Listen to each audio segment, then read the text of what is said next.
Bem, boa tarde, eu estou aqui em presença da jornalista Diana Andringa, com quem eu vou fazer uma conversa sobre a sua produção, seus documentários. Ok, Diana? Eu gostaria, talvez começar pela parte mais antiga. Você trabalhou muitos anos na RTP. É verdade. Né? Acho que foram mais de 20 anos. Sim, não é? eu comecei em 1978 na RTP. Em agosto entrei para fazer um curso de formação, depois a partir de setembro comecei a trabalhar na RTP no telejornal. Depois passei por várias fases e acabei por sair em 2001. Faz agora 19 anos. Nossa, a gente se choca Somos como o tempo velhos. passa. Quando a gente passa. faz essas contas, a gente percebe.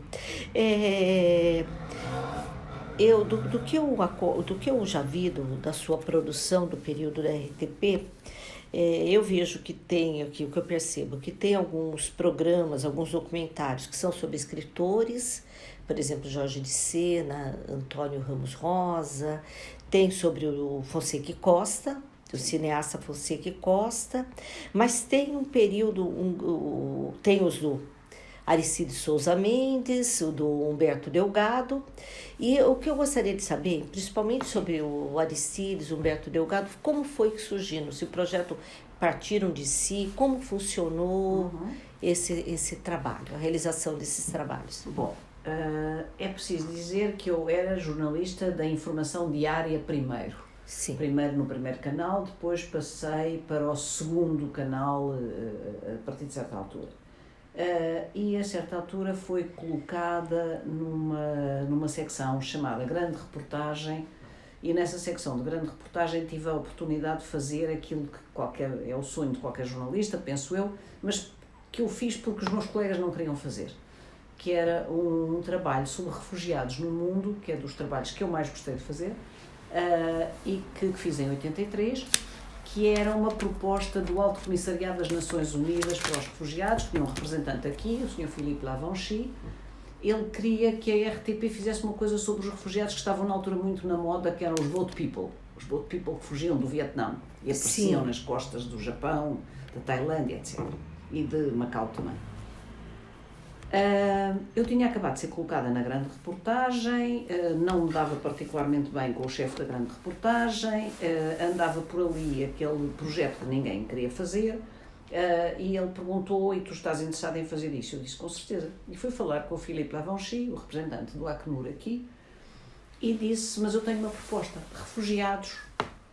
Não há só dos países ditos comunistas, há refugiados de muitos sítios, nomeadamente os da América Latina, que são de países amigos dos Estados Unidos. Portanto, estávamos em plena época da crise das superpotências. Sim. E, portanto, eu gostava de saber se posso fazer, com o mesmo dinheiro, também outros refugiados. Na altura, era possível fazer-se uma viagem de avião daqui para o fim do mundo, ou seja, para a Ásia, dividindo a passagem em vários sítios, portanto a pessoa podia parar, não ficava mais caro por isso, e a pessoa fazia stopovers. Okay. E então o Philippe Lavanchi achou a ideia muito boa, e o que eu acabei por fazer foi um trabalho em que comecei por ir daqui direto aos Estados Unidos para conseguir vistos para os países que aqui não tinham representação diplomática. Nos Estados Unidos comecei a fazer os primeiros refugiados da América Latina que entravam clandestinamente nos Estados Unidos. Daí fui para o México, fiz uma parte da América Central, portanto refugiados da Guatemala, refugiados da Nicarágua, dos dois lados, também os índios misquitos, e depois daí fui refugiados de El Salvador. E depois daí então fui para a zona da Ásia e fiz Boat People, depois entrei clandestinamente no Afeganistão porque fui fazer os refugiados afegãos no Paquistão, e apercebi-me de que, sendo eles muito parecidos, não conhecendo nós nada daquela cultura, nós não percebíamos, as pessoas que fossem ver o filme não percebiam quem é que eram os refugiados, quem é que não eram e porquê que eram refugiados. Era preciso entrar no Afeganistão. Então lá entrei clandestinamente no Afeganistão, foi uma viagem cansativa, andámos 5 dias, fizemos 180 km ou coisa assim em 5 dias, é um bocado cansativo, uma montanha, e depois vim. Mas eu não tinha treino, primeiro eu não tinha treino nenhum de fazer grande reportagem, assim fora do país. Depois não tínhamos meios para isso, eu levava uma câmara pesadíssima, não era eu que a levava, naturalmente, eu ia com um operador e um assistente, a câmara era pesadíssima, era ligada por um fio ao gravador, por um cabo ao gravador, o que quer dizer que os dois, se um corria risco, o outro tinha que correr risco porque não podia estar muito distante. O microfone tinha uma bola amarela que dava nas vistas como tudo. Enfim, tudo aquilo era uma tragédia para se fazer grande reportagem bonita. E, portanto, o que eu fiz foi uma grande reportagem que tenho que reconhecer. Eu acho que do ponto de vista jornalístico era muito boa, não sou modesta. Acho que do ponto de vista da televisão era muito mau. Quer dizer, não podia ser bom sequer, mas pronto. Mas depois, quando cheguei e comecei a fazer a montagem, imediatamente tive um problema com a minha chefia. Porque eu tinha entrevistado, entre muitas outras pessoas, claro que para mim o mais simples era a América Latina, porque embora eu não fale castelhano, apesar de tudo, lá nos conseguimos entender com as pessoas que falam castelhano, enquanto que era muito mais difícil falar com asiáticos, pronto, era mais complicada. E o que eu gosto de fazer é entrevistar pessoas e falar com as pessoas. E tinha uma mulher absolutamente fabulosa, uma professora salvadorenha, que tinha sido presa pelo exército, tinha sido barbaramente torturada, e quando eu digo barbaramente torturada, ela contava. A entrevista foi feita num sítio onde havia imensos refugiados ilegais. Portanto, à minha volta estavam só refugiados ilegais, depois estava ela à minha frente, como nós estamos aqui. Sim. Atrás de mim estava o meu operador e o assistente. E eu estava a fazer a entrevista e toda a gente chorava, menos eu que não podia chorar, porque os jornalistas não podem chorar, não é? E então ela contou-me e começou a dizer, eu ouvia gritos e diziam que eram os meus filhos que estavam a ser torturados. E depois cortaram os braços com lâminas de aceitar. Eu nem sabia que aceitar era lâminas de barbear. Depois é que percebi que era o que era. Lâminas de barbear. Ela mostrava os cortes nos braços. Depois puseram os pés assim, queimavam umas plantas dos pés com cigarros, etc. E depois violaram colocando uma espingarda. E quando diz isto, os olhos dela marejam-se de lágrimas. Ela não chora, os olhos marejam-se de lágrimas. E ela diz-me, peço desculpa da minha emoção, mas comovo-me sempre ao falar nisto. E aquilo tinha uma força imensa. E eu decidi que abria o filme sobre refugiados com esta mulher a falar. E quando uma pessoa me está a contar isto, eu acho que não preciso de mais nenhuma imagem senão a daquela mulher. Não preciso de mais nada. Mas o meu chefe não entendia assim, dizia que eu fazia televisão como se fosse rádio, que não sei o quê. Daí, a partir daí começámos a ter discussões. A partir dessas discussões... a produção dos documentários, eu era para fazer na prática trouxe material para 3 e mais 2 pequeninos sobre outros assuntos ao lado, porque acho que já que estamos lá fora aproveitamos, sim. E pronto. E depois acabei por ser afastada da grande reportagem, foram suspensos os programas, etc. E entretanto eu fui posta mais ou menos de castigo num departamento da direção de programas, que se chamava Artes e Documentários. Onde tinham, portanto, não era um grupo que eu conhecesse, eu era da área da informação, vou para a área de programas, mas tinha um chefe que me falava muito bem, que me tratava bem, e toda a gente me tratava, percebiam que eu estava ali mais ou menos de castigo e tratavam-me bem. E, entretanto, há uma conferência em Portugal, se eu não me engano, organizada pelo Centro Americano, ou coisa que o valha, ou pela Comissão de Amizade de Portugal e Estados Unidos, uma coisa assim. A Fundação Luso-Americana, sobre Aristides Sousa Mendes. E eu ouvi a notícia e disse, mas eu não faço uma ideia quem é este senhor, vou assistir. Era uma conferência dada por um norte-americano que trabalhou sobre ele. Eu fui assistir e fiquei completamente fascinada. Eu disse, isto em qualquer país do mundo dava um grande filme. Eu, ficção, não sei fazer, vou propor um documentário. Propus um documentário e o meu chefe aceitou. Mas, prudente, sabia que eu nunca tinha feito um documentário grande. Eu, entretanto, tinha de fazer um cursozinho de documentário em Inglaterra, aprender umas coisas, mas mesmo assim era incipiente o que eu sabia. E ele disse-me, mas não te importas de fazer isto com uma realizadora? Eu disse, claro que não. E trabalhei com a Teresa Olga. A Teresa Olga é uma senhora esplêndida, muito, muito boa, uma excelente realizadora, uma excelente pessoa. E a Teresa Olga e eu fizemos uma combinação, que é, eu faço as entrevistas e o guião e tu dizes-me a realização, mas deixas-me eu intervir e tu também intervens nas minhas entrevistas, quer dizer, porque mais cabeças pensam melhor do que uma. E então conseguimos fazer um guião, conseguimos um apoio europeu para esse guião, de uma coisa chamada Babel, onde estava por acaso a trabalhar também como representante português o marido da Teresa Olga, portanto foi-nos relativamente fácil colocar lá o projeto, ele ensinou-nos como é que se faziam aquelas burocracias europeias das quais nós sabíamos pouco. Tivemos um subsídio e arrancámos para fazer o projeto. E como tínhamos um subsídio que o permitimos fazer um projeto como devia de ser, ou seja, indo aos sítios, refazendo o caminho com alguns refugiados, indo entrevistar gente aos Estados Unidos, que era onde estavam a maioria dos refugiados, trazer alguns deles cá para refazerem o seu caminho de fuga em França e aqui, e depois também em Israel, para falar com várias pessoas. E foi assim que se fez o filme.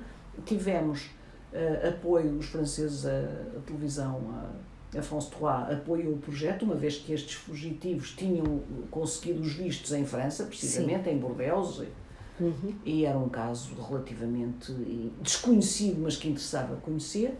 E, obviamente, Israel também nos cedeu um produtor e uma equipa lá e não sei o quê, que diminui logo os custos, não é? Também tivemos uma equipa francesa. Estas coisas são fundamentais para conseguires fazer um projeto daqueles. E, portanto, o projeto foi feito e eu acho que correu muito bem. Correu muito bem, certamente, porque a Teresa Olga é uma boa realizadora e, portanto, sabia fazer aquilo que eu não sabia. Mas também tinha, ela, como eu digo, é uma excelente pessoa, e tinha a inteligência e a maleabilidade. Quando eu lhe dizia, Teresa, desculpa, mas agora é assim, a Teresa dizia, sim senhora, sei lá, por exemplo, estamos a entrevistar um senhor, infelizmente já morreu, Sylvain Monberger, que tinha 14 anos quando fugiu com os pais e o irmão dele tinha 16 nessa altura e o mais novito, e que nos estava a contar onde é que tinham esperado pelo visto. E estava-nos a contar o episódio do visto, e eu estava sentada aqui, não sei o quê, o meu irmão foi chamado, o meu irmão subiu para ver, não sei o quê, depois vinham pessoas que chamavam pelos nomes, e foi quando soubemos que a Teresa tinha dito, está aqui sentado, num pelourinho, quando sair, sai, já não me lembro, mas faz de conta, sai pela esquerda. E obviamente ele comoveu-se de tal maneira que se esqueceu de sair, ficou sentado. A olhar para a casa de onde tinha vindo a salvação. Sim, sim. E a Teresa, realizadora séria, disse, vamos repetir. E eu disse, Teresa, tu podes repetir as vezes que quiseres, mas a parte que vai para o ar é esta.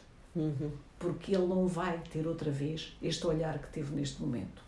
Pronto, e nisto a Teresa e eu entendíamos muito bem. A Teresa sabia fazer bonito o que eu não sabia fazer, mas percebia quando eu lhe dizia, olha, que isto é mais importante do que ser bonito, é a força que a pessoa neste momento tem, e ela também sabia isso.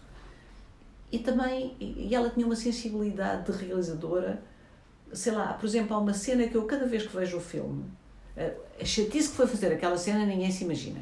Porque nós tínhamos montes de cassetes de arquivo também, montes de cassetes das entrevistas e montes de cassetes por todo lado. E de repente havia um sítio onde a Teresa dizia, eu vi um homem que é a pessoa indicada para estar aqui quando se diz esta frase. Eu e a produtora, e a anotadora, Teresa, e em que cassete? Isso não tomei nota. Ok. Vamos lá ver as cassetes todas, não sei o quê, já que todas a chamarmos nomes à Teresa, com franqueza, da próxima toma nota, que raio. O que é certo é que cada vez que eu vejo o filme, aquela imagem que nós finalmente encontramos, faz o filme tornar-se muito melhor. O filme seria outro se não tivesse aquela imagem. E, portanto, eu aprendi também imenso com a Teresa. Quer dizer, os cuidados que também é preciso ter nisso. Não é só carregar pela boca, como de alguma forma eu tinha feito os refugiados.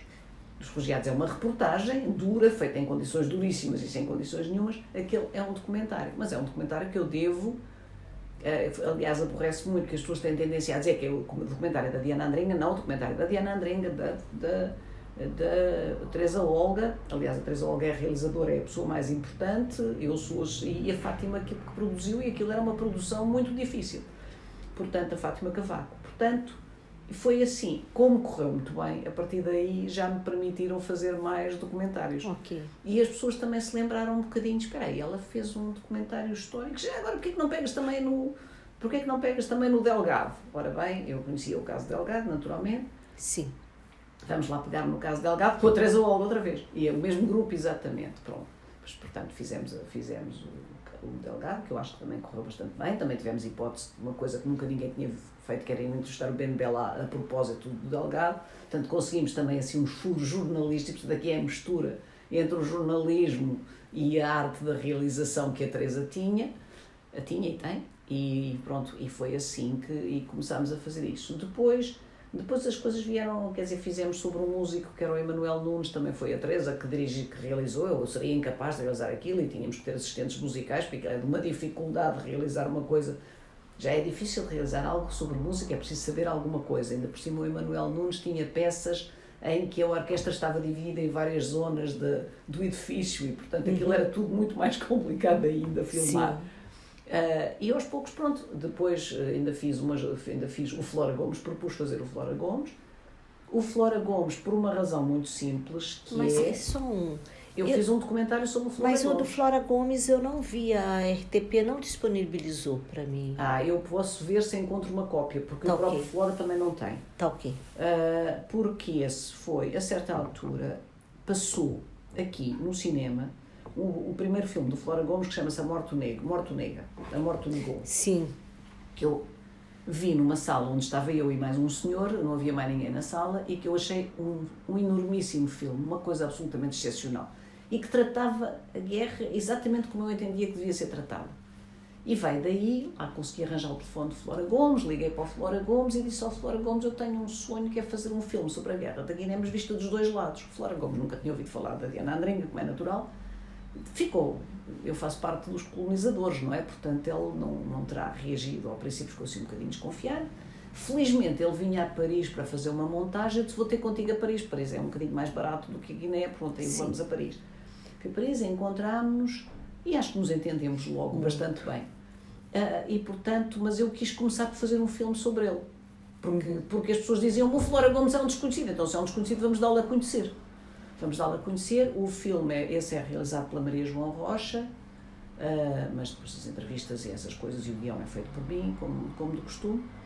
E foi uma aventura absolutamente extraordinária, porque ver o Flora Gomes a realizar, nós que nos queixamos de tudo, não temos ideia do que é realizar um filme na pequenina Guiné, em que o Flora tinha uma equipa que falava francês todo, eram todos vindos de França, exceto a anotadora que era portuguesa. Depois tinha, obviamente, gente guineense e depois havia gente de várias etnias. E, portanto, por exemplo, o Flora dava uma indicação à equipa em francês, pronto, a portuguesa que estava presente na equipa também percebia, depois aquilo era traduzido para português, para crioulo, e depois havia alguém que traduzia de crioulo, traduzia do crioulo para as várias etnias. Portanto, aquilo era uma coisa absolutamente extraordinária. E depois era feita, em grande parte, com população local. E aconteceu, por exemplo, um episódio muito engraçado, enquanto estávamos a fazer a filme, nessa altura estava a filmar o Pô de Sangue, e o Pô de Sangue fala das migrações e do desflorestamento, etc. E há uma coisa muito engraçada, há uma aldeia que eles reconstruíram uma aldeia para filmar e não sei o quê, e que as pessoas são figurantes, população normal, figurante, que passa a estar numa aldeia sentada onde tem comida 3 vezes por dia, quer dizer, é servida comida pela produção e não tem que estar preocupada, não sei o quê. Quando no final do filme era previsto pelos acontecimentos que eles estivessem magrinhos e famintos, eles estavam, mas eram mais gordos e tiveram que ser substituídos os figurantes. Sim, sim. Pronto, coisas deste género. Mas foi fantástico e também permitiu que eu e o Flora nos conhecêssemos um pouco melhor. Porque trabalhar com o Flora é uma coisa muito engraçada, porque eu penso em palavras. Eu nitidamente trabalhei não sei quantos anos na televisão, mas eu penso com palavras. O Flora pensa com imagens. E portanto eu começava a dizer ao Flora: vamos fazer um guião, e o Flora descrevia-me uma cena. E eu estava em Flora: mas eu tenho que escrever um guião para entregar ao produtor, como é que, diz-me lá como é que a gente vai fazer isto. O produtor, a nossa primeira ideia, chumbou logo, porque era lindíssima, mas ele disse: vocês são doidos, isto é de um preço e de um custo a fazer, vocês são malucos da cabeça. Mas teria sido lindo se a proposta do Flora tem ido para a frente, mas não foi. Foi uma coisa mais clássica, feita mais de acordo com as minhas normas, digamos, mas foi muito engraçado, porque de facto o filme também é muito bonito e deve-se ao Flora, além de que se deve também ao Flora, que é realizador. E tem uma coisa, é que o Flora conhece tudo. Na Guiné, o Flora, eu acho que se ele se candidatasse a presidente, ele agora não se candidatou, mas se candidatasse, eu acho que ele ganhava. Que era do género: Flora, precisamos de ir àquela cadeia filmar uma coisa. Mas a cadeia está ocupada, como é que a gente entra lá? Flora, tu dizes-me isso a mim? É só tu mostrares a tua cara e deixam-te entrar. Meu dito, meu feito. O Flora chegou: oh, camarada Flora, faz favor, e lá vamos nós. Quer dizer, faziam-nos uma barragem na estrada. vinham-nos aborrecer com a barragem. E eu dizia, Flora, podes chegar a tua cabecinha para a janela? A Flora fazia assim e bastava para nós passarmos. Portanto, foi fantástico. E a ideia da pedra de gema, que é como começa... Essa é minha. Ah, sim. Essa é minha. E começa precisamente quando estamos a fazer o filme sobre o Flora.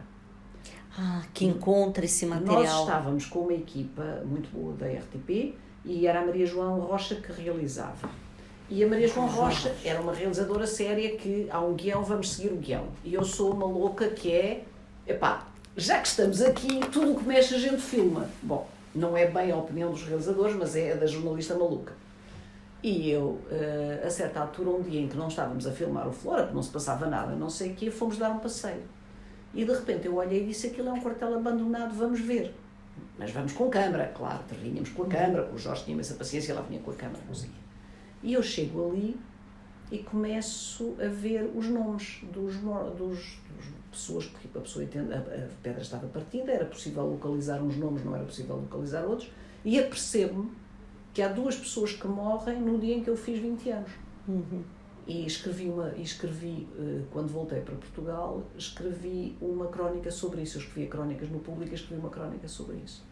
Uns tempos depois, recebo um livro mandado por uma editora e quando abro o livro cai uma carta.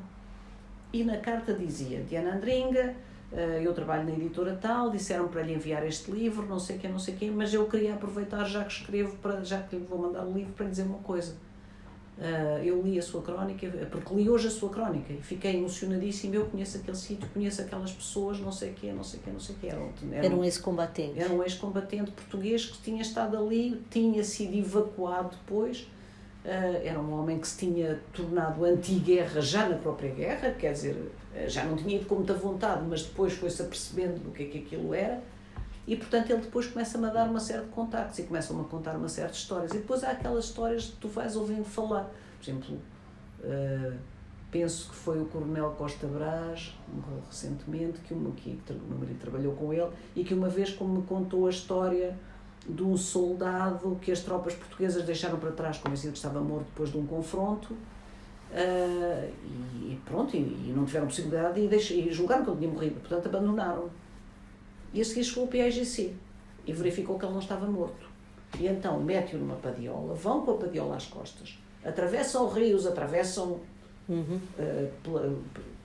plainos com ele às costas, para o levar para um hospital de campanha do PAIGC, onde está um médico português desertor, Dr. Mário Pádua.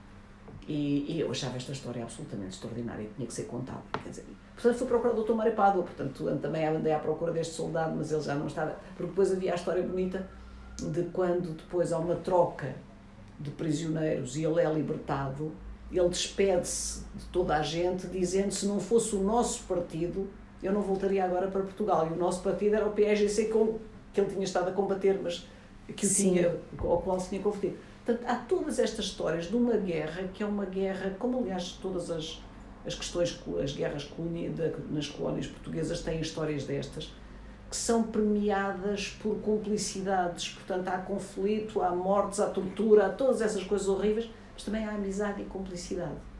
E isto é muito bonito, até porque muitos dos militares portugueses não estavam a fazer a guerra, mas não queriam fazer a guerra, quer dizer, uns por consciência política, outros porque tinham-lhes dito que aquilo era a pátria, e quando chegam lá aquilo não se parece nada com a pátria. Sim. Que eles conheciam e, portanto, percebem que não deviam estar ali, e aquilo começa a ser uma coisa chocante. Portanto, há as duas coisas. Tanto tem gente que mata crianças, como tem gente que salva outra que acha que deve salvar.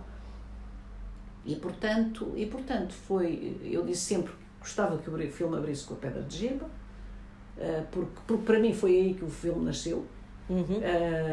E que abrisse, que a Pedra de Gema tivesse uma grande presença, e depois escolhi também aquela chegada a Pijiquiti, o Porto, não sei o quê. E o meu produtor não gostou muito da abertura.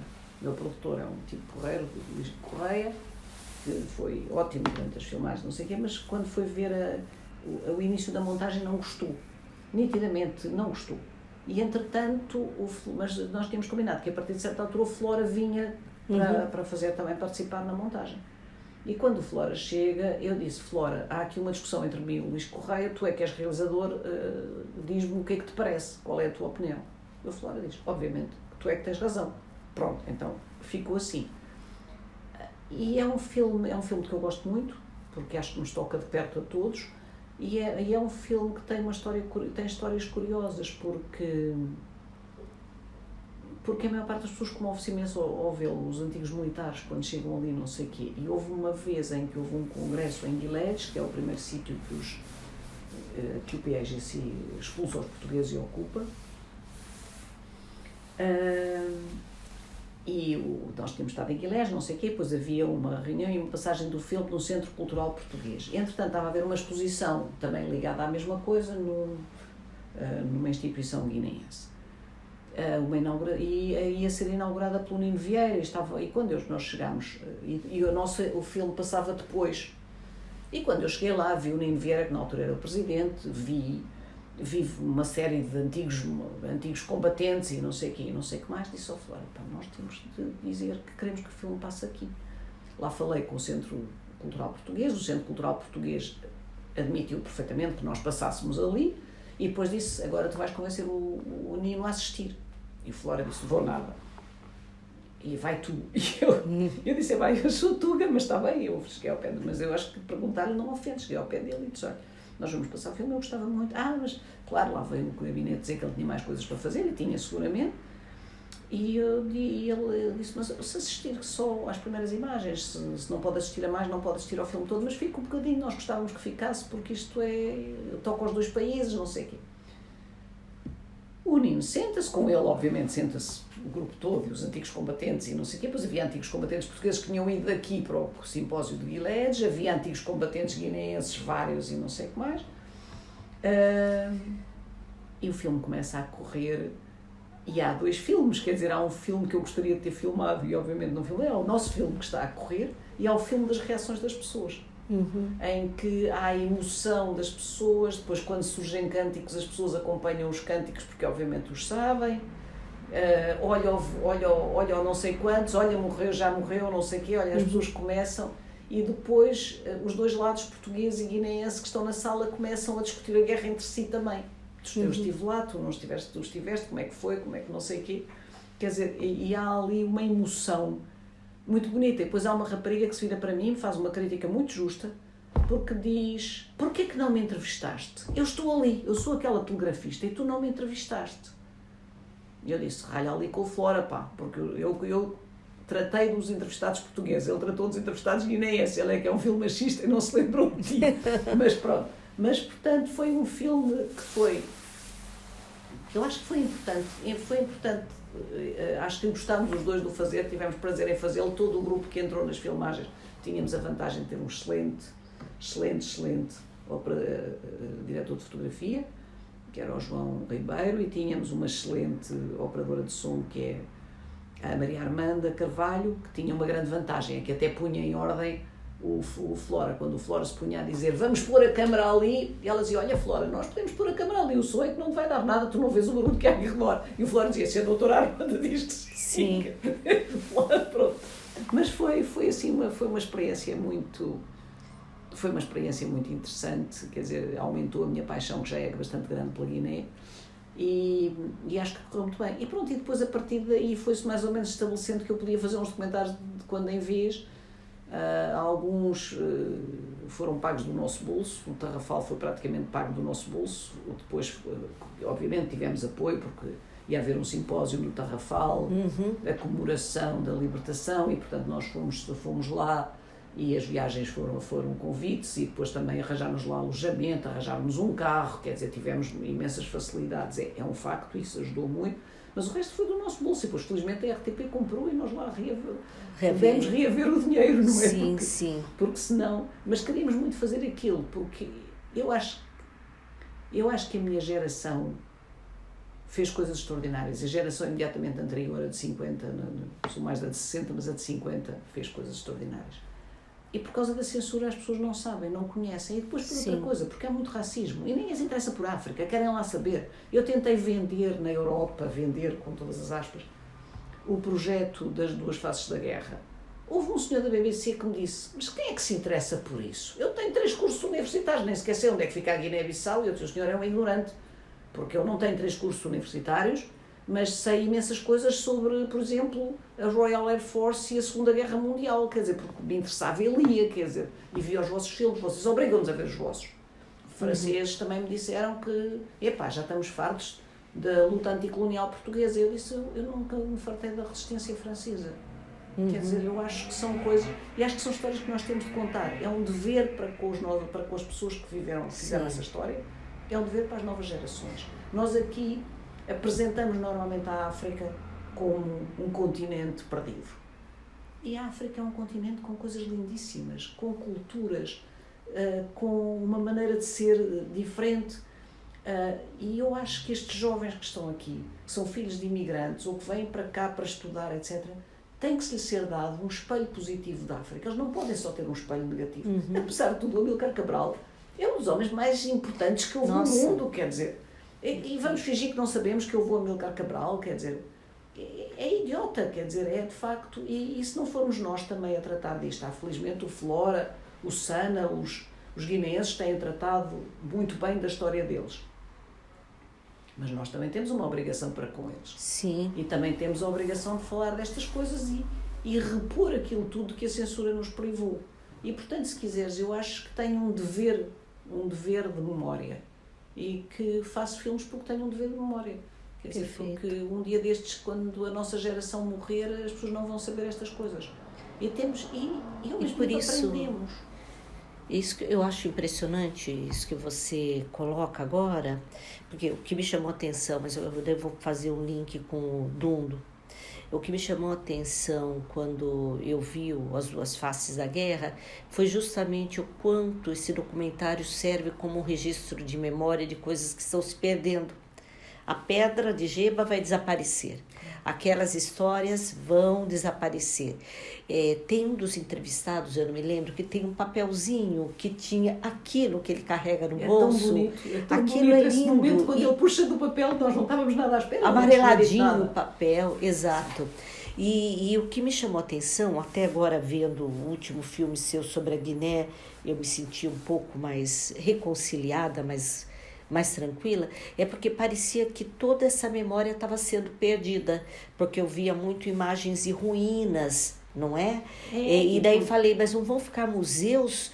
Como que essa história, porque essa história não pode ser, né? Agora recuperaram a Amura, mas é preciso dizer que em África a memória também é muito difícil por uma coisa. Em primeiro lugar, a tradição é oral, muito mais do que escrita. Mas depois há outra coisa. Eu estive lá com militares portugueses, que um deles era meu colega na televisão e não sei o quê, e queria ir ver o quartel onde tinha estado. E quando lá chegou, qual quartel? A natureza tomou conta do quartel, porque a natureza lá não é como aqui. Aqui as coisas ficam durante séculos, se for preciso. Ali não, ali no dia seguinte já nasceram 3 árvores, e já aquilo foi tomado, e lá encontras umas pedrazinhas. Mas agora eu vi que existem alguns museus. Agora eles recuperaram a Amura, sim, e depois estão também a fazer a Casa dos Direitos, e estão a fazer mais coisas, estão a tentar guardar essa memória. Muitas vezes já com alguma dificuldade para encontrar as coisas, mas há ali uma vontade de contar a história, mas há também uma noção que neste filme terás visto, das tantas, um senhor que é um dos responsáveis da Amura, o Napoleão, que diz, mas nós, os antigos combatentes, vocês não nos respeitam. Sim. Vocês dizem que nós não vos ensinamos nada, mas vocês, quer dizer, no fundo foram eles que trouxeram a independência. Sim. Quer dizer, e há outro homem que é um homem da clandestinidade. E há um ressentimento muito grande por esse esquecimento. E há uma tristeza muito grande, e isso é muito evidente também nos que são da clandestinidade, nos que não andaram de armas na mão. Por exemplo, no Tarrafal, eu entrevistei os guineenses que foram lá, quando foi esta reunião lá, para celebrar a libertação do campo. E eu vi um deles que tinha muita graça, ele era muçulmano, mas chamava Nossa Senhora. A Nossa Senhora, eu dizia, Nossa Senhora é uma que apareceu lá no Mas Dinheiro, eu não tenho nada a ver com isso. Mas ele diz, não, é a Nossa Senhora, porque foi a única pessoa que se preocupou com a nossa memória, porque toda a gente nos esqueceu. Como ainda por cima os assassinos de Cabral vêm do Tarrafal, são gente que alguma passou pelo Tarrafal, um deles, esquece-se muito essa parte. E os heróis são os que combateram de armas na mão. Mas, como eles dizem com razão, se não tivesse havido luta clandestina, não havia luta armada. A luta clandestina precede a luta armada.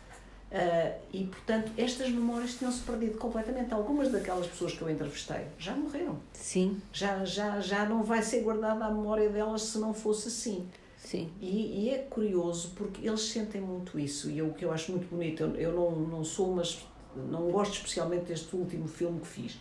Pois eu gostei bastante. Porque acho que tem algumas limitações que eu não poderia se não fosse um projeto académico. Mas, nomeadamente, as pessoas que comentam e não sei o quê.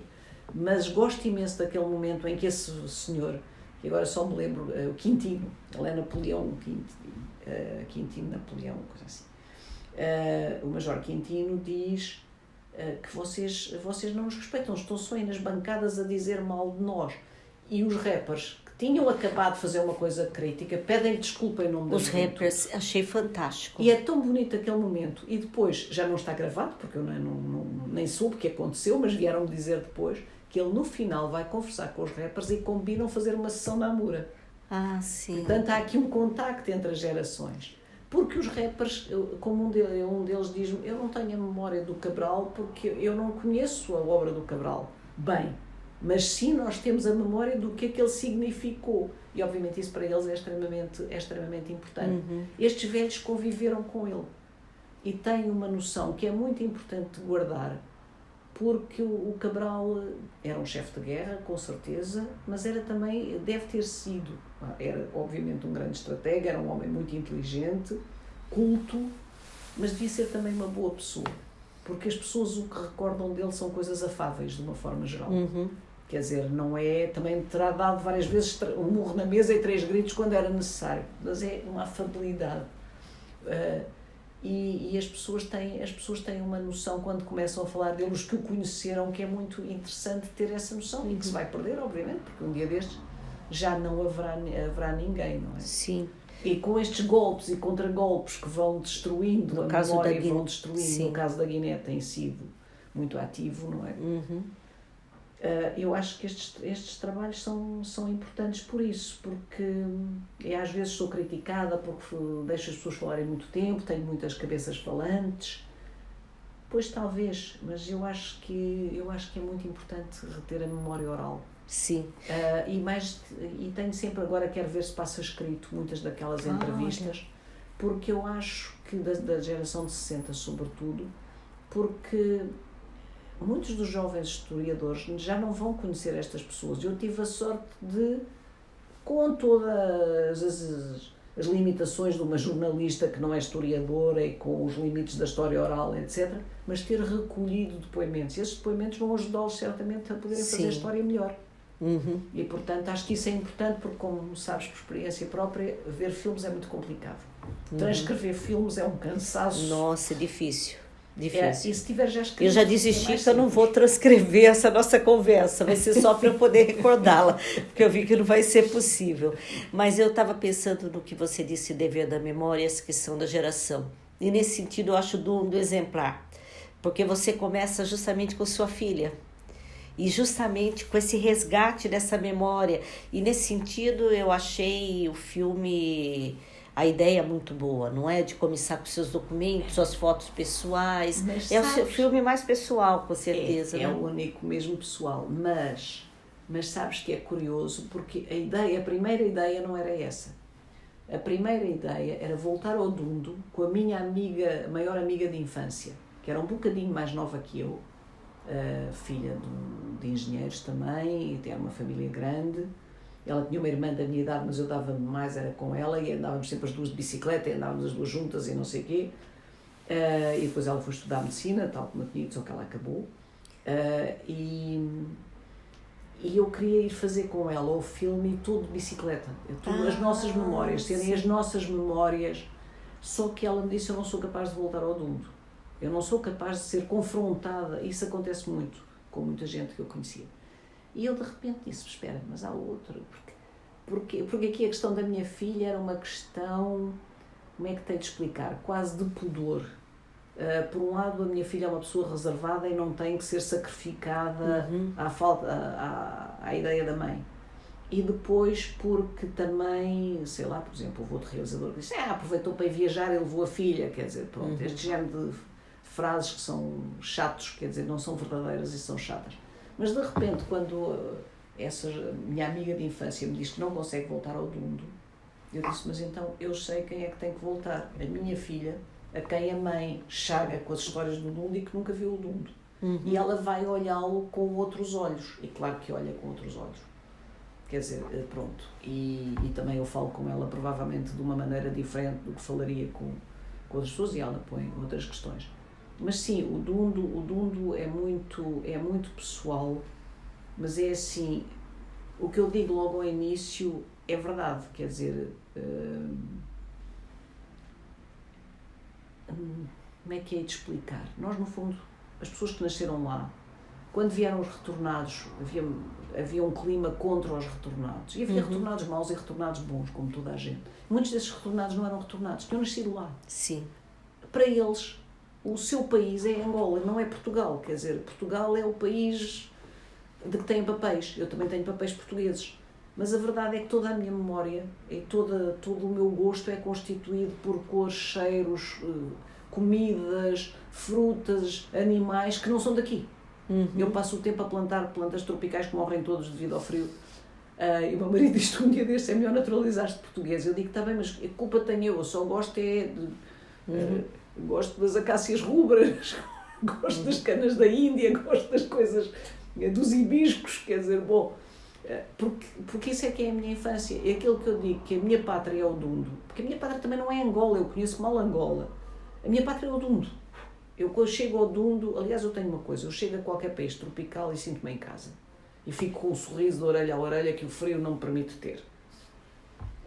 Eu sou africana, quer dizer, não sou nitidamente, tenho uma cultura que é portuguesa, com certeza que é europeia, sem dúvida, não renego, é essa a minha cultura, mas por baixo o que há é uma memória africana, que muita gente tem. Eu percebi isso na fase logo da vinda dos retornados, alguns portaram-se mal, outros, de facto, exploravam os negros, outros, não explorando, já a sua própria cor lhes garantia o privilégio, que é o meu caso. Sim. Eu também sou uma privilegiada, quer dizer, e fui uma privilegiada.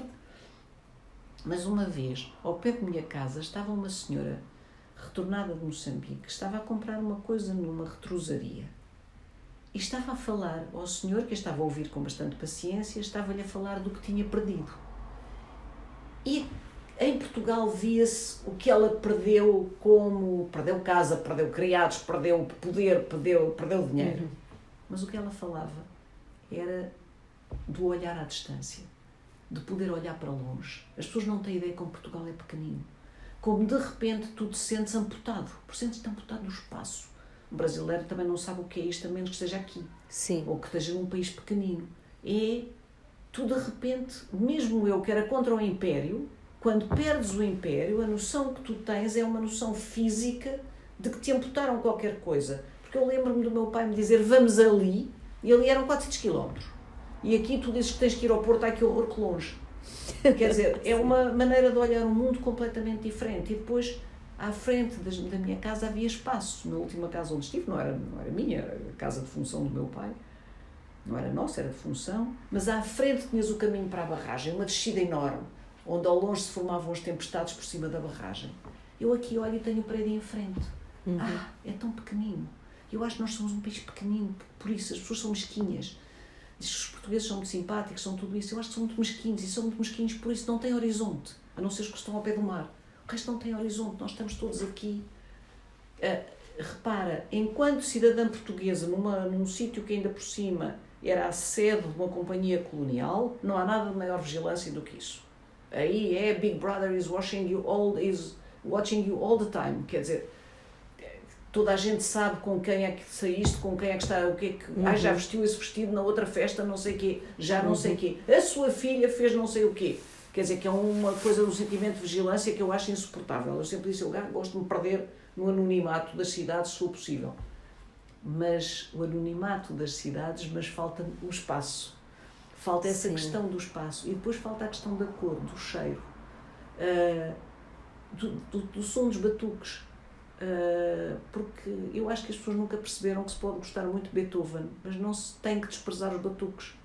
Ou seja, a música clássica não tem por que ser superior ao Bambila Bila, que é uma canção típica lá do Dundo. E quando eu digo é a minha pátria, eu tinha que lá voltar, nunca mais tinha podido voltar. Porque mesmo quando as vezes que já tinha voltado a Angola, por causa do conflito entre o MPLA e a UNITA, não se podia ir à Lunda. E para ir à Lunda era preciso ter uma autorização específica da Companhia dos Diamantes, que eu só consegui quando fui fazer.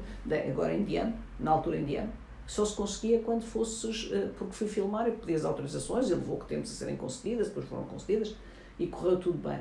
E portanto era essa noção de voltar e de encontrar a minha memória. Porque depois quando eu vim a última vez, tinha 11 anos. Tu já não sabes o que é que sonhaste, o que é que não sonhaste. Sim. O que é que viste, o que é que não viste, como é que eram as casas. E de repente voltar lá e encontrar algumas pessoas que até se lembravam de mim.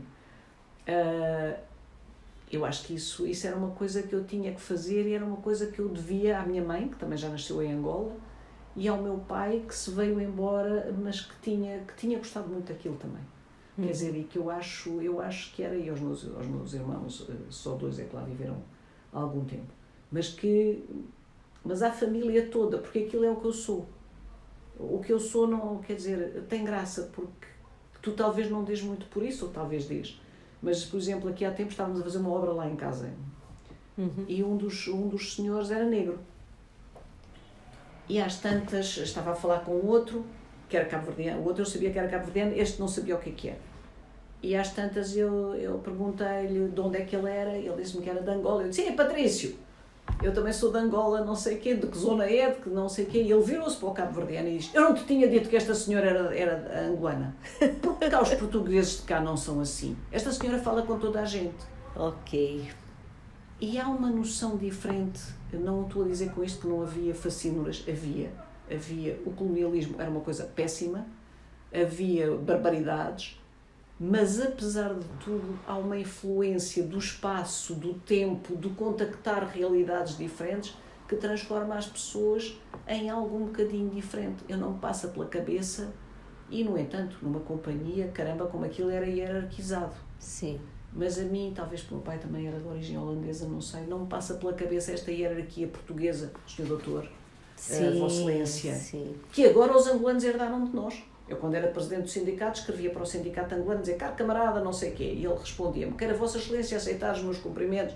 Eu, camarada, não percas tempo a dizer Vossa Excelência, que não faz sentido, somos camaradas, estás a ver? Mas herdaram o pior do colonialismo, coitados. Eu digo sempre, ainda tiveram azar de ser, como os brasileiros, tiveram azar de ser colonizados pelos portugueses. Podiam ter apanhado alguém mais civilizado, apanharam connosco. Teremos qualidades, temos com certeza. Temos muitos defeitos. Mas tens razão, o Dundo é uma coisa muito pessoal, era uma coisa que eu tinha que fazer, porque o que eu digo, o Dundo era uma ferida aberta, quer dizer, eu tinha que voltar lá. Quer dizer, e devo dizer-te que uma das minhas grandes tristezas é eu não tenho a nacionalidade angolana. Já o consulado já reconheceu que eu tenho absolutamente direito e passou-me um papel provisório, mas não tenho o papel efetivo, portanto não tenho um documento a dizer. Eu não gostava de morrer sem a nacionalidade angolana. Apesar de tudo, foi o país pelo qual eu lutei, é o país do qual eu me sinto cidadã. Não é cidadã, porque eu também não me sinto cidadã, se calhar já não me entendia hoje a viver lá, mas é o país que é a minha pátria, aquela é a minha terra, aquelas cores são as minhas. A Guiné também podia ser, mas não nasci na Guiné, nasci em Angola, quer dizer. Agora, isto aqui é que é pequenino, não sei explicar, é muito pequenino. Eu precisava de voltar ao Dundo, precisava de saber que o meu Bambi de facto existiu, que aquelas casas existiram, que eu nasci naquele hospital. Espanto para os miúdos negros que eu dizia que tinha nascido naquele hospital. Eles viam uma senhora branca, nasceu nada, não pode. Eu tenho os cabelos brancos, estás-me a chamar mentirosa? Da cabeça deles já desapareceu até a presença dos portugueses. Ok. Isso não é bom. Quanto mais ter nascido ali. Uma senhora branca, crescida, nasceu ali. Não pode. Depois eu dizia, então, porquê é que eu não posso? E depois ele dizia, e a senhora o que é? Eu dizia, o que é que tu achas que eu sou? Chinesa? Eu dizia, sim, estamos a falar em mandarim, porque qualquer um de nós fala perfeitamente mandarim. Aí ele percebeu que eu estava a dizer uma piada e dizia, brasileira! Eu dizia, mãe, à entrada do Dunda há um obelisco que diz chegada dos portugueses. Eu faço parte daqueles, não dos que chegaram, mas dos que nasceu aqui. Esquecida completamente, porque eles não tiveram, durante anos, não tiveram escolaridade, não puderam passar a história. Pronto, talvez também não seja a coisa mais importante saber quem foi o colono que por lá passou, mas para nós faz assim um bocadinho. Eu acho que a gente tem que conhecer os lados bons e os lados maus, portanto também tem-se que saber que houve lá colonos portugueses, não é? Não pode fingir que não sabe, mas enfim. Sim. Mas tens razão, é um filme mais meu e eu gosto do filme. Muita gente da Diamante não gosta porque acha que eu sou muito dura com a Diamante, mas eu acho que... Não, achei que precisa ser duro, né? Precisa ser. Até grande... porque utiliza imagens de arquivo. E foi as imagens, elas dizem muito, Existe, não é? E para mim foi uma grande surpresa, porque aqui dizia-se, destruíram tudo, destruíram o museu, destruíram não sei o quê. Bom, o museu, várias peças terão sido roubadas, mas estão lá muitas também. Mas dentro da casa, por exemplo, da capa 18, está destruída toda a baixela. Não está, estava lá a baixela, eu pude encontrá-la. Ainda lá está o quadro do Malta na parede, ainda está a idiota da lareira naquele sítio de calor, quer dizer. Sim. Mas estão essas coisas, depois é evidente, está a ser usada de outra forma, está. Já não há copa, pois não. Mas quer dizer, mas esta coisa daqui, que é eles chegaram e destruíram tudo, não é verdade. E também é preciso dizer isso às pessoas, quer dizer, desculpem lá, não alinhem nestas mentiras todas que vos contam. E também tem, eu acho que a questão da passagem do tempo, né? E os problemas de manutenção do espaço, né? Que também tem que ser considerados, né? Acho que quando você mostra o hospital, a gente vê bem isso, não é? Claro, aquele hospital era um brinquinho. Já não é mais, não tem o mesmo tipo de investimento. Mas tinha separado os médicos para brancos e para pretos, não é? Sim, sim. A segregação estava lá. E sobre o projeto da geração de 60? Porque eu tive vendo os arquivos da RTP, eu tenho alguma coisa, tem um deles, acho que o último episódio, que é da Guerra de Guiné, está disponível no site. Mas estão mais, se procurar estão lá mais. Não, eu tenho também o que ficou como É Proibido Proibir. Mas eu vi, é um conjunto grande, não é? São 6. 6, porque tem Eu Sou a Memória, Em Nome dos Amanhãs que Cantam, É Proibido Proibir, As Grandes Tempestades Ideológicas e os que chamaram Geração de 60, não é? Quantos anos esse projeto levou? O projeto levou muitos anos, mas não foi propriamente por que eu estivesse sempre a trabalhar esses anos. É assim, eu começo a querer fazer isso, salvo erro, em 87.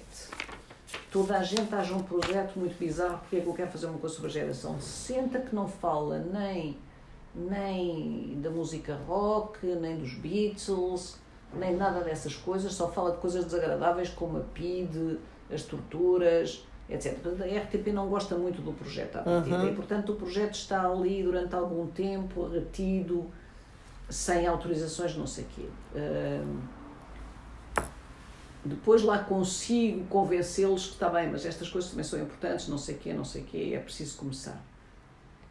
Depois depois lá consegui começar a filmar, e aquilo leva muito tempo, porque são muitas pessoas, são não sei o quê, portanto, digamos que eu entre 89 e 90 estive a filmar e depois passei à montagem. Quando passei à montagem, foi uma desgraça porque... Em primeiro lugar, um dos meus chefes mais diretos, entendeu mais uma vez que aquilo era um assunto completamente desagradável, que eu queria tratar de cada assunto mais idiota e que aquilo também não estava bem feito, era um filme mal feito. É verdade, eu não sabia fazer muito bem. E também não tive as condições para fazer como queria, mas mesmo eu não sabia fazer muito bem. E então foi verdadeiramente boicotada a fase de montagem, quer dizer, eu devo ter tido na montagem praticamente todos os operadores de montagem da RTP.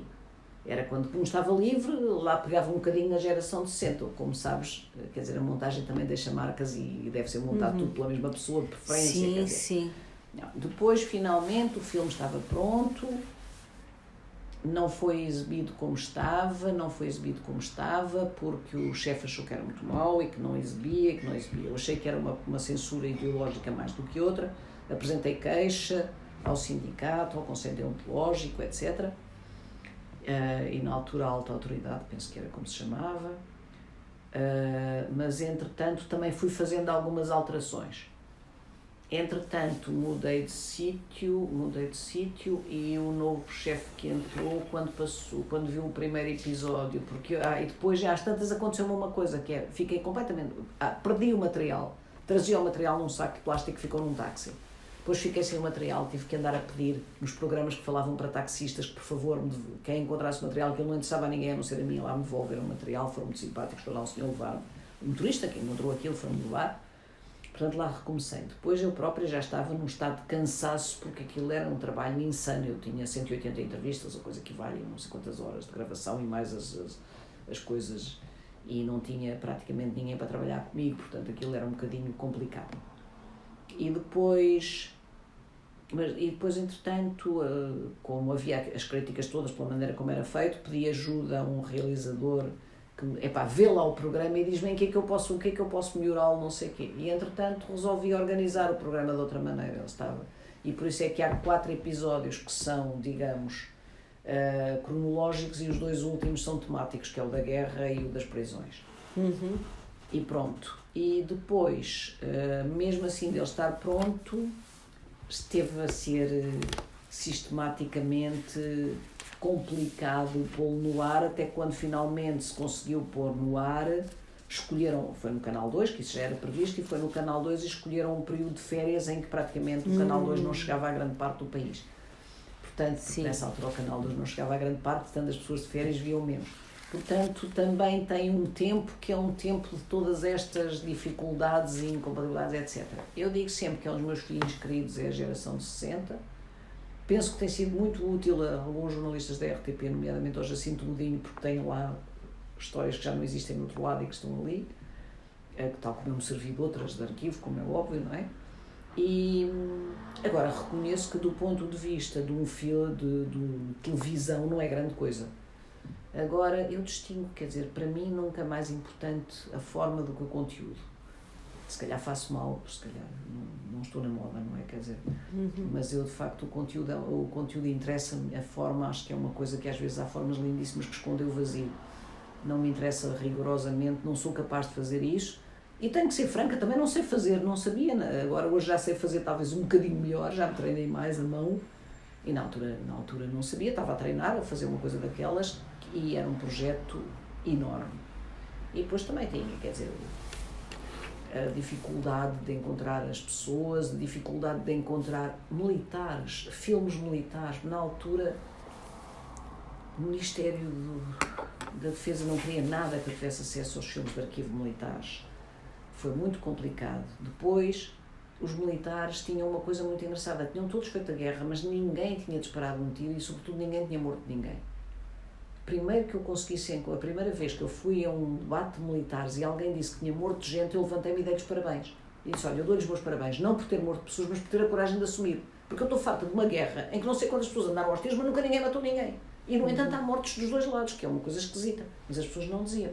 E se vires com atenção, quase ninguém fala de matar, e o único que tem a coragem de falar disso, que é um pastor protestante, que ele não, o Serafim Regueiras, que esse não matou ninguém, mas conta a história de um avanço em que eles levavam crianças, e como as crianças faziam barulho, oferecem-se voluntários para matar as crianças, e ele não usa a palavra matar, diz eliminar. E, portanto, tudo isto fez com que o filme demorasse tempo, e a certa altura eu estava completamente com um esgotamento e uma depressão, quer dizer, eu lembro-me de ter dirigido sessões de montagem, deitada no chão da videotape, tais eram as dores de cabeça, o cansaço, porque aquilo era uma guerra não era só uma guerra contra a minha incapacidade, era uma guerra contra toda a televisão. Aliás, os meus colegas, honra-lhes sejam os meus colegas da videotape, os meus colegas técnicos, percebiam isso e tentavam-me ajudar o mais que podiam. Mas, coitados, também começavam a montar, no dia seguinte eram afastados por outra coisa, no dia seguinte não sei o quê, quer dizer, depois vinha outra e pegava. Foi assim uma coisa muito complicada, porque na verdade as pessoas achavam, esta gaja gosta de tratar de assuntos parvos, para que é que ela vem-me aqui falar da PIDE, da tortura, que coisas desagradáveis que ela tem a mania de fazer. E houve pedacinhos duros, entrevistar um PIDE, por exemplo, acho que tanto tremíamos eu como ele, não é? Quando disse uma coisa que eu digo sempre, no momento em que eu estou a entrevistar, para mim vale o mesmo que qualquer outro entrevistado, pode ser o Dr. Álvaro Cunhal ou um PIDE, nesse sentido, merecem o mesmo respeito no sentido de entrevistados.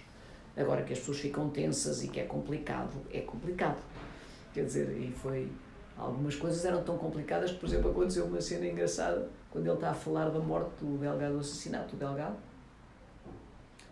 De repente entra uma equipa, porque nós punhamos como estávamos, nós fazíamos as entrevistas com bobinos de 1 hora. E, portanto, tinham aquelas máquinas que fazem muito barulho, as BCNs grandes fazem muito barulho, então tinham que estar noutra sala. E então entrou o operador que estava a gravar para me dizer: Diana, desculpa, deixámos acabar a cassete, estávamos tão distraídos que deixámos acabar o bobino. E eu ainda por cima com um pito, estás a ver, agora voltar um bocadinho atrás, não se importa de contar outra vez. Não sei o que é obra. Mas houve assim, e entrevistar pessoas de direita com as quais eu Sim. não me dava muito bem. Mas é engraçado. Porque, mas as duas faces da guerra também, não é? As duas faces da guerra têm menos, também tem isso, mas tem menos. Tem menos. Porque aparece mais os que apoiaram, os que lutaram contra, os que desistiram. E os que pelo menos chegaram à conclusão que aquilo estava errado. Depois houve um que protestou porque disse que não tinha percebido qual era, como é que ia ser enquadrado, mas eu tinha-lhe dito como é que ia ser enquadrado, tinha-lhe escrito a dizer como é que ia ser enquadrado, etc. Mas só um é que se queixou, o resto não se queixou. Depois umas pessoas achavam que sim, que a luta era justa, outras achavam que a luta não era justa. E houve uma coisa, eu saí, por exemplo, das duas fases, aliás, mesmo porque na geração de 60 não tinha saído tanto com essa noção, mas das duas fases saí com muito mais simpatia pelos militares portugueses, porque percebi a que ponto aquilo tinha sido duro para eles. E a que ponto, muitas vezes, é o que eu, aliás, digo a um deles que me diz que estão a contar que regressaram e tiveram que contar que um amigo deles tinha morrido, não sei o quê. E depois eu perguntei: mas que idade é que vocês tinham? Eles eram crianças. Sim, a gente nota isso muito quando, voltando às duas faces da guerra, quando tem aquelas imagens de arquivo que eles são atacados. Né? Você vê como eles ficam perdidos, né? E depois os próprios mais velhos vendo o documentário, aquilo é muito forte. E é isso exatamente, eles eram crianças, fizeram uma guerra, aquilo foi de uma dureza extraordinária, e é verdade que eu não tenho o direito de os julgar sem ter em conta as condições. Tem uma narrativa que eu li há alguns anos atrás, que é Cacimbados, do Manuel Bastos. Conhece? Poxa, não. É uma pena que é uma obra pouquíssimo conhecida. Eu não conheço, não. É pouquíssimo conhecida. Eu acho que foi um termo que se aplicava, isso, não é? Isso, porque é um dos depoimentos mais bonitos. É literário, mas parte também da memória pessoal do próprio autor, que lutou e na guerra colonial. E ele tem textos emocionantes. Ele fala: se você tivesse num bar tomando uma cerveja, você nunca imaginaria que ia estar lutando contra essa pessoa, né? Claro. Fala do seis sentido de uma forma muito intensa. É um texto muito bonito, mas como é pouquíssimo. Manuel Bastos, pouquíssimo conhecido aqui em Portugal. Eu acho que deve ter sido uma edição pequena, que não teve circulação. Não é? Porque pouquíssima gente conhece. Agora começam a sair mais coisas, porque todos eles chegaram à idade em que se estão aposentados e começam a contar as memórias, porque um dia destes vão desaparecer. Agora está a surgir muita coisa. Há deves conhecer, um blog muito bom, que é o Luís Graça e Camaradas da Guiné. Não conheço. Como Graça, é o Luís Graça? Luís Graça e Camaradas da Guiné. Luís Graça e Camaradas da Guiné. E em que é uma série de gente que de facto esteve na Guiné, que escreve sobre isso. Tá. Estou com uma estranha alergia de repente. Sim. Já passa. De vez em quando tenho estas alergias que fico com a garganta. Sim. Parece que tenho comichões e que precisava de passar assim. Começa a ser. Então depois eu vou procurar esse blog para olhar, né?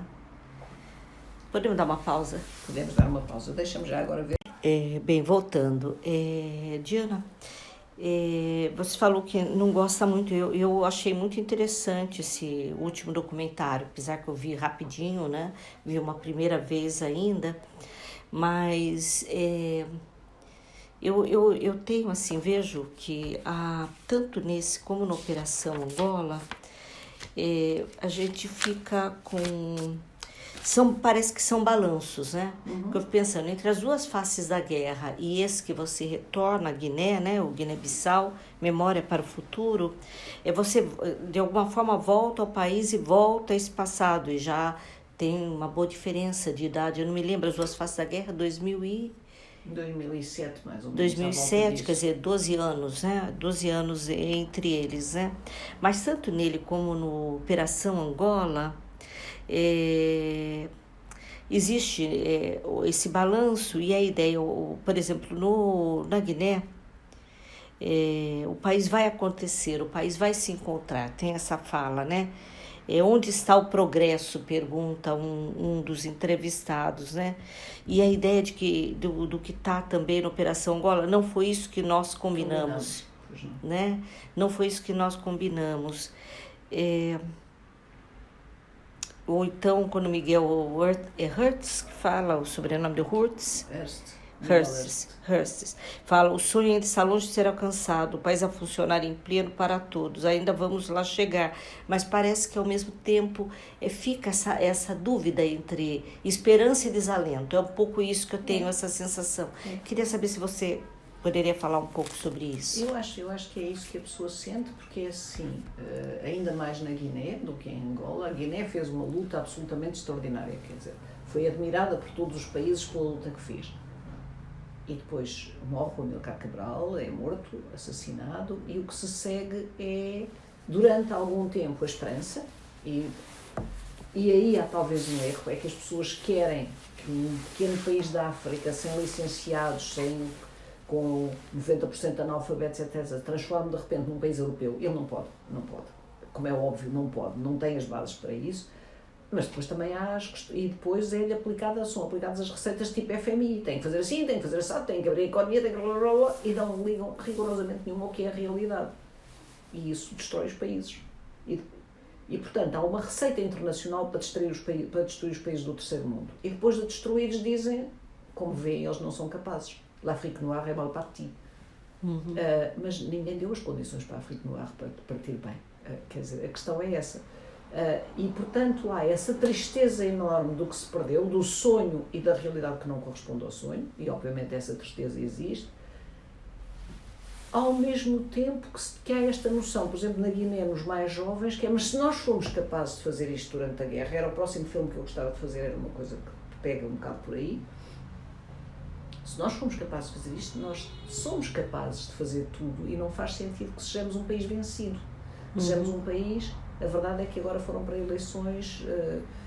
foram agora, as presidenciais. Havia muita esperança em que ganhasse o Domingos Simões Pereira. Quem ganhou foi o outro, que apoia, que se baseia mais no tribalismo, na etnicidade, as coisas todas que o Amílcar e o PAIGC combateram no tempo da luta, e combateram com êxito no tempo da luta, e que fez com que vencessem a luta.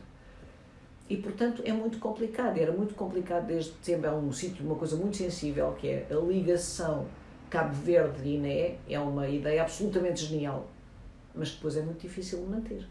Sim. Quer dizer, e quando eu digo que, por exemplo, um grande amigo meu, que também entra na Operação Angola, que é cabo-verdiano agora, ele é angolano de origem, e viu o filme e disse-me, estava à espera de outra coisa, porque ele sabe muito mais sobre a Guiné do que aquilo que eu digo, e o que eu acho deste filme é que é um pouco... está só a tratar da questão da memória, precisamente, e de como é que a memória é passada e de como é que é vivida hoje. Não está a tratar das razões concretas que fazem com que se chegue aqui. E eu acho que isso, se fosse eu a fazer o filme num contexto diferente, provavelmente aprofundaria mais os golpes, mais essas questões, se fosse capaz e se soubesse e se conseguisse interlocutores. É aí que eu acho. E depois, em Angola, isso é muito evidente. Quer dizer, as pessoas têm uma depressão. As pessoas que lutaram e acreditaram numa coisa, obviamente ficam deprimidas quando não é assim. Mesmo que as pessoas saibam todas as razões objetivas que fazem com que não pudesse ser como sonharam ou que dinamitaram a hipótese de poder ser assim. O assassino do Cabral é um dinamitar isso, não é? Mas as pessoas, o que tu sentes é uma desilusão que se pega, e não sentes, por exemplo, em Cabo Verde, pelo menos eu não senti. Vou-te dar um exemplo. Uma das pessoas que foi um grande militante do MPLA, eu entrevistei há alguns anos. Ele era um homem culto, médico, eu estive em casa dele, a casa dele era uma casa impecável, onde qualquer europeu se podia, impecável no sentido europeu, limpinha, toda arranjadinha, toda não sei o quê, toda arrumadinha, o quintal era todo arrumadinho, e tu passavas o quintal e havia uma vala a céu aberto. E eu, quando passei a vala a céu aberto, disse, como é que um médico pode conviver com isto? E depois disse, porque está com uma depressão, quer dizer, porque chega uma altura em que tu já não tens coragem de lutar contra o inelutável. Quer dizer, já não tens coragem de todos os dias travar a mesma luta. Dizer, ouça, não pode ser assim, tem que ser de outra maneira. Porque isso já devia ter sido resolvido, já devia estar resolvido. E eu acho que esta depressão passa, em algumas palavras, porque estas pessoas, como as da Operação Angola, sacrificaram tudo.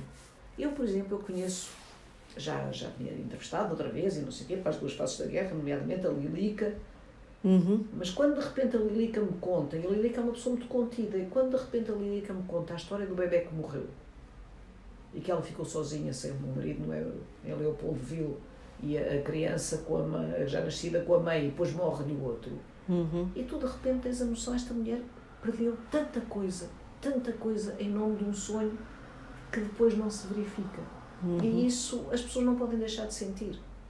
Eu tenho vergonha de deixar os meus filhos este Portugal. Não era isto que eu pensei para eles. Sim. Quer dizer, eu não sonhei que os jovens hoje com 40 e tal anos tinham que estar todos os dias, eram precisos de doutores, e depois são doutores e não há emprego para eles, e têm que estar sempre a fazer novos concursos.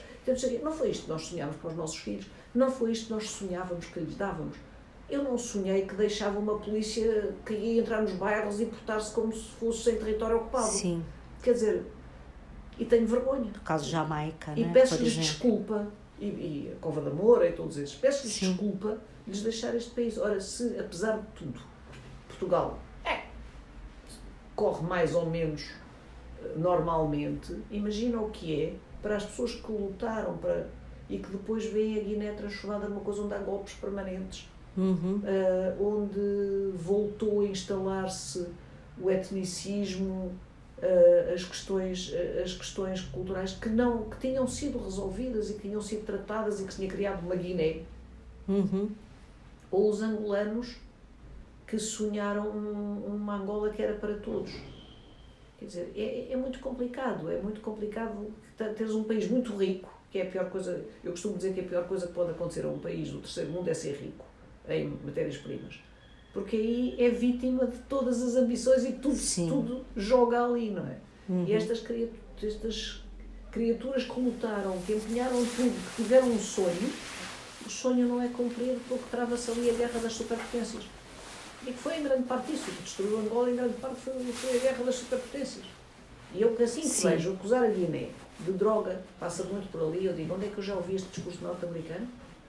Países que fazem tráfico de droga, cada vez que se quer destruir um país, é um narco-estado.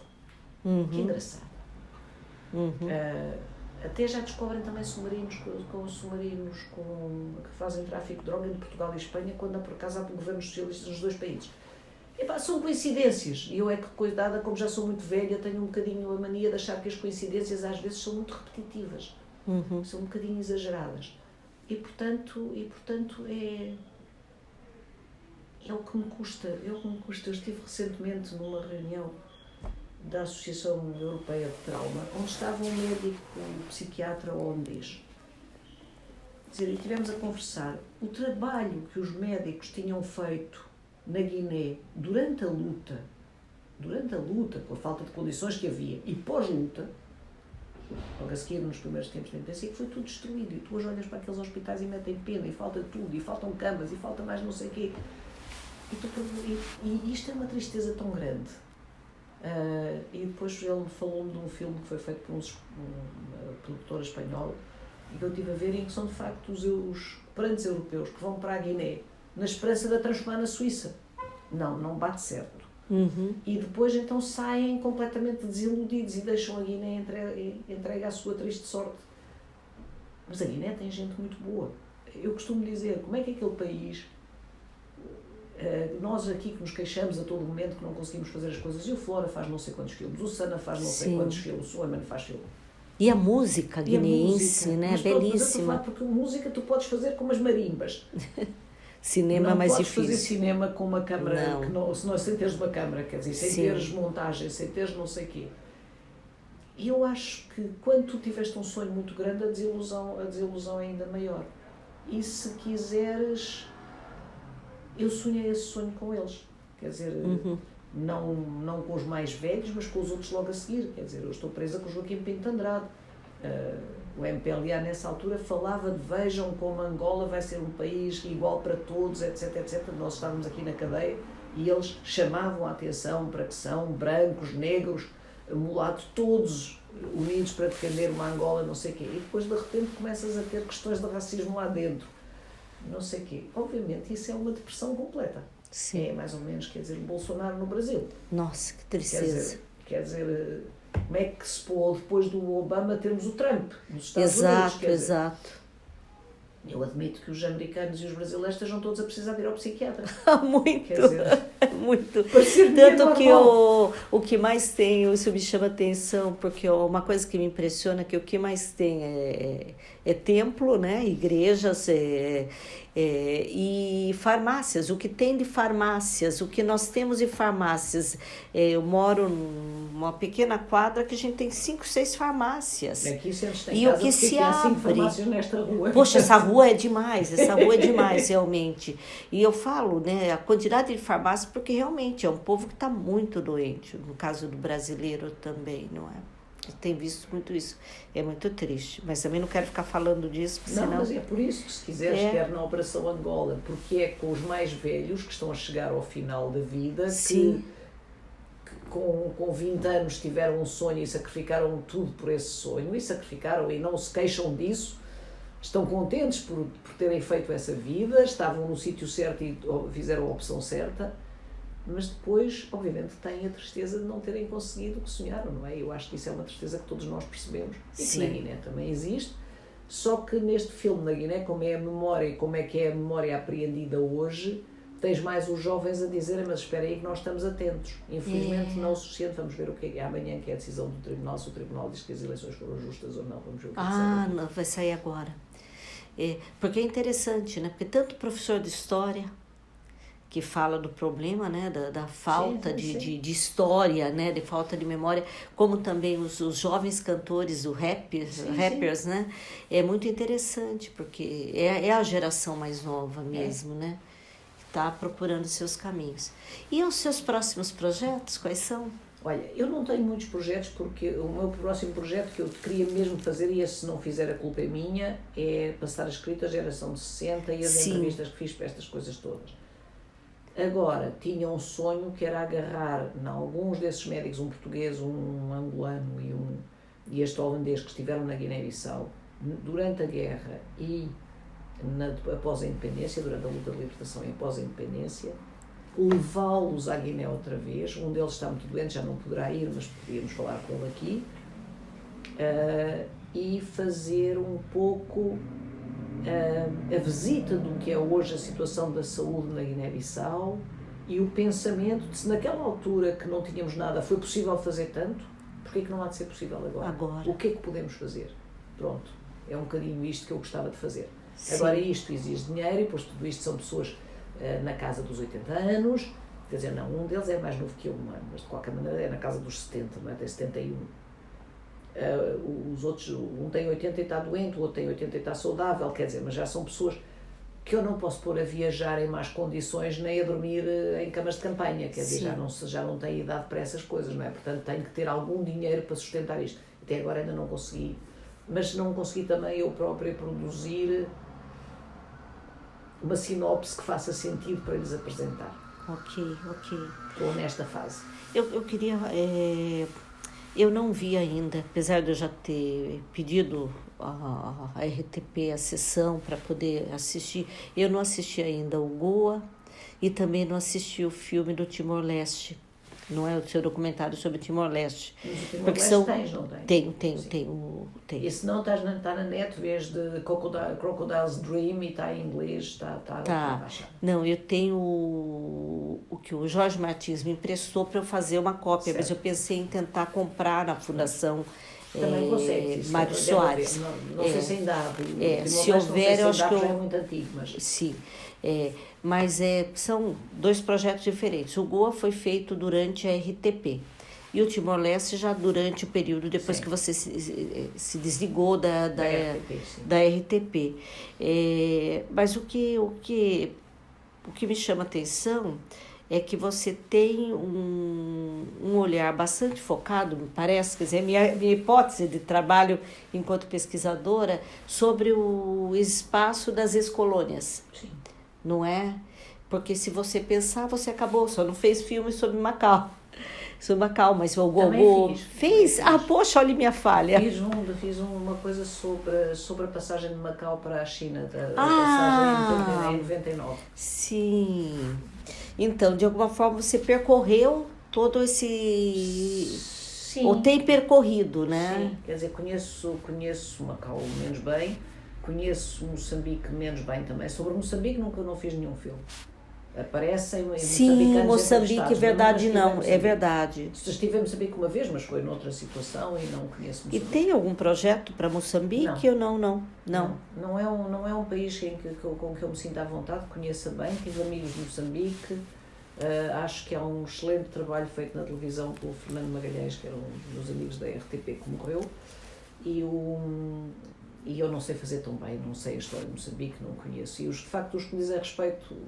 Perto é Angola, naturalmente, depois Timor foi um acaso, quer dizer, todos nós somos muito sensíveis à questão de Timor. Sim. Eu andei aqui nas manifestações e não sei o quê, depois quando me convidaram, até foi para acompanhar um realizador, eu iria fazer as entrevistas, depois o realizador adoeceu, fui eu que acabei a fazer o filme, mas a ideia nem partiu de mim, depois de facto apaixonei-me por Timor e fui lá outra vez mostrar o filme, devolver o filme às pessoas, que acho que é um dever que nós temos.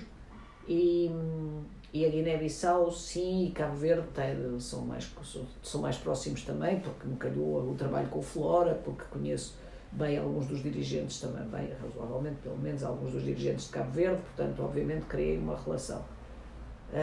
E porque, de facto, eu sou africana, eu não sou daqui, quer dizer, digamos que a história portuguesa me interessa, a geração de 60 é sobre a história portuguesa da minha geração, mas sobre a história antiga só tenho um filme que fiz com o meu marido, porque ele é que era o grande conhecedor sobre isso e se interessava muito, que é sobre o Padre António de Andrade, que é o primeiro ocidental a ir ao Tibete e que depois é assassinado com Suleimão quando estava na Inquisição de Goa. Mas de facto a história antiga de Portugal eu sei pouquíssimo, e para dizer a verdade sou mesmo inculta, e depois toda esta gesta dos descobrimentos e do que nós não sei o quê, cansa-me muito. Cansa-me muito. Portanto, o que me interessou aqui em Portugal foi a geração de 60, quer dizer, foi a geração de 60 e a imediatamente anterior, ou seja, os que se rebelam contra o sistema. Os que dizem, não, isto assim não é, e nós havemos de destruir este sistema. E sem esperança, destrói-o. Quer dizer, sem grande esperança, mas acabam a destruí-lo, não é? Levam muitos anos. Mas o que me interessa é a luta por um mundo melhor. E é a capacidade que as pessoas têm de lutar por um mundo melhor e de enfrentar todas as dificuldades para lutar por um mundo melhor. Quer dizer, eu cresci a ler coisas sobre a resistência francesa, a resistência dos chineses à ocupação japonesa, a luta da Inglaterra contra os nazis, o não sei o quê, ou seja, o que me interessa é a capacidade que nós temos de lutar contra o mal e é a tua obrigação moral de lutares pelo bem, quer dizer, e de fazeres do mundo um sítio melhor para tu viveres logo, porque sou egoísta, quer dizer, gostar de viver num mundo melhor, e para os outros, porque no Brasil eu senti, em Angola eu sinto muito, como é que se pode ser feliz vivendo num condomínio fechado e tendo medo de toda a gente que vive ao pé? Não faz sentido. Eu apanhei um autocarro no Rio de Janeiro, vinha de autocarro e a senhora ao meu lado, perguntei-lhe onde é que devia descer, portanto, eu tenho um sotaque português, e ela disse, a senhora é portuguesa, e veio de autocarro? Sim. Ela disse, mas é perigoso andar de autocarro. Eu disse, eu ainda nunca fui a nenhum país onde não me digam que é perigoso. Tudo é perigoso no mundo. Quer dizer, mas vocês andam no autocarro. A gente não pode andar de outra maneira, não é? Pois, então eu ando como vocês andam. Quer dizer, mas esta noção das pessoas viverem com medo, eu estive recentemente no Brasil outra vez, neste caso, onde é que eu estive? Rio de Janeiro outra vez, numa reunião, e fui em Rio de Janeiro, não é? Favela da Marielle. Maré. Da Maré. Favela da Maré. E aquilo que nós ignoramos sobre o mundo é uma coisa, vocês não, são brasileiros. O que nós mesmo aqui, que falamos do Brasil, ignoramos é, eu ia com pessoas que trabalham na favela e que fazem lá trabalho social e educativo e não sei o quê, íamos com um ar calmo e tranquilo e de repente eu vejo passar uma motoreta, uma motorizada, e um senhor a guiar a motorizada e atrás ia um tipo com uma shotgun assim. Ok, não estou habituada a ver aqui shotguns a passearem. Passado um bocado passa a segunda. Esse não tinha uma shotgun, tinha uma espingarda que parecia um canhangul com uma coisa que nunca mais acabava. Eu supondo daqui a bocado vai passar um míssil antiaéreo. E perguntei à rapariga com quem eu ia. Eu falei, mas é normal, o que é isto? Isto é a polícia, são os traficantes, quem é? E ela disse, quantos é que já viste? Eu disse 2. E ela disse, estás muito distraída, eu já contei 4. E saber se são polícias ou traficantes, não sabemos. E no meio disto havia criancinhas a brincar, pessoas a irem às compras. A vida normal. E a vida normal decorre nesta violência. Isto não é normal. Não, não é normal. Isto não pode ser normal. O que se morre de bala perdida no Brasil. Pois. Como não é normal que as pessoas aqui, por exemplo, uma miudinha pequenina, filha de um cabo-verdiano, que é um cabo-verdiano, vive aqui, quer dizer, devia ser português, mas pronto, que não teve... E a criança tem medo dos polícias. Desata a chorar quando vê uma polícia. Isto não é normal. Não. Isto não é normal. Não é normal que tu tenhas que viver num mundo destes. Portanto, é preciso que lutes contra este mundo. Quer dizer, eu já tenho 72 anos. Às vezes já não me sinto muito capaz de querer lá saber aqueles dias em que querem brincar com a minha cadela e que não me chateiem. E ver um filme estúpido na televisão. Mas temos obrigações para com o mundo, não é? Sim. Sabes, eu fui educada, não sou católica, mas fui educada na religião católica. Depois, mais tarde, embora também nunca tenha sido do Partido Comunista, mas estive muito próxima de movimentos, militei no MRPP só, mas estive muito próxima de movimentos próximos. E há uma coisa em comum em ambos, é que se nós estamos aqui temos uma responsabilidade para com o mundo, não estamos só cá para nos divertir. Quer dizer, eu sou uma pessoa, toda a vida fui criticada por ser uma pessoa muito séria. Não gosto muito de brincadeiras e não sei aquilo. Mas não é, tu tens uma responsabilidade com o mundo. Sim. Foste posto aqui, se não for para tornar o mundo melhor, para que é que cá foste posto? Perfeito. Só porque os teus pais não tinham mais nada a fazer e te fizeram também. Está bem, mas é pouco. Quer dizer, tenho a certeza que para os meus pais foi simpático e que gostaram muito de mim. Mas é pouco. Tu estás aqui, tens a obrigação de fazer alguma coisa pelo mundo. E se tens a hipótese de ser jornalista, que é um privilégio absolutamente extraordinário, sem pequenina tens o privilégio de ser branca, de poder estudar, de poder fazer aquilo que os outros não fizeram. Eu mesmo aqui estudei numa escola, porque era a única que havia ao pé do sítio onde eu morava, que era uma escola que se chamava Associação Protetora de Meninas Pobres, em que só a nossa família e mais 2 ou 3 é que andavam calçadas. Eu vi o que era aquelas crianças não terem livros, não terem casacos, não terem uma... Aqui há tempos encontrei uma que me disse, lembro-me sempre da tua avó. Eu disse da minha avó. E ela disse sim, porque me deu a única boneca que eu tive.